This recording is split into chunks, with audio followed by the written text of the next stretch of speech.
Mixed emotions from the horse racing world as we're just 4.5 days out from Tom Durkin's final race call. He's going to call the races the rest of Wednesday, Thursday, Friday, Saturday, and then Sunday, and then he's going to be done. Monday, he's actually going to be signing autographs with all the folks on closing day there. That's cool. At Saratoga. I'm sure that's going to be a giant line, too. Oh, I'd imagine. So if you're just listening for the first time, you want to get out to Saratoga right. on Monday and go hang out with Tom Durkin for a little bit. What's great about Tom is, I mean, all the race calls, all the humor, how sharp and how smart he really is. He feels like one of those kind of guys that you just want to go hang out and have a beer with and just watch the races and just talk to, because he has story after story after story. And I know that I was, you know, I'm a West Coast guy. I'm born out here in Southern California, so most of my racing knowledge is what happened here in the West Coast. And Tom Durkin is a voice that I've known since I was just a child. Yeah. You just hear that voice over and over and over again. All the Triple Crown races, the Breeders' Cup that he's done. You know, we all have our own memories and moments, and we've compiled a list of our top 10 here at TVG.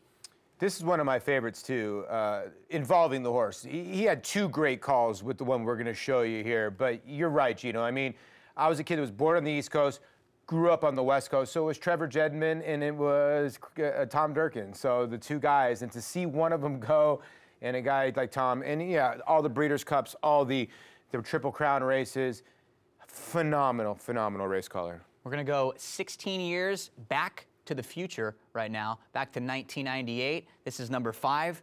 I think I was, what, just 11 years old at this point, so just a mere little boy. And they are off. Favorite Trick was off to a sharp start and goes right out after the lead. Among Men is also right there. Here comes Fly to the Stars, and he's flying toward the front to engage Favorite Trick as they move for the first turn. Fly to the Stars and Favorite Trick will vie for the early lead. Among Men tucks in behind them, running in third. Kate Cross hugs the hedge and saves precious ground on the first turn. He's in 4th position. Long-legged Military is 5th on the outside. He's only about 5 lengths from the early lead. 96 winner DeHaas is running 6th toward the rails. Wire Dancer is running in 7th.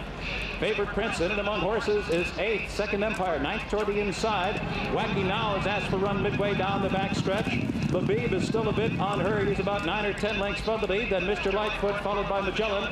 Hawksley Hill has trailed throughout. The pace 46 and 2 for the opening half mile. A testing pace here as the field moves into the far turn.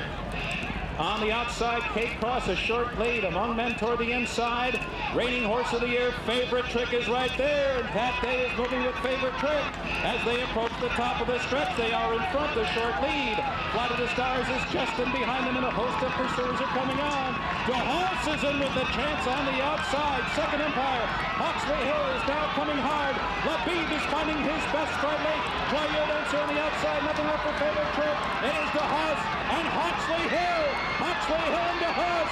Hawksley Hill forged a short lead. DeHaas, whose game as they come, coming down to the line. Spine tingling straight drive.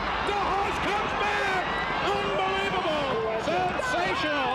In victory here today. It was very, very close with Hawksley Hill. The one thing that Tom really does is he makes it feel like such a big deal.